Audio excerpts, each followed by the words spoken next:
আব্বা বুঝতে শেখেন, নিজেরে এভাবে নষ্ট করে দিয়েন না আব্বা। এমন হায়াত আর আসবেন।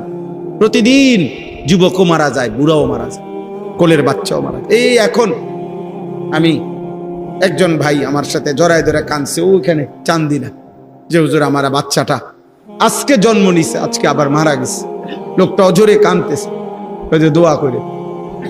তাইলে কোলের বাচ্চাও মারা যায়, জন্মলগ্নেও মারা যায়, পেটের সন্তানও মারা যায়, তুমিও মরে যাবে।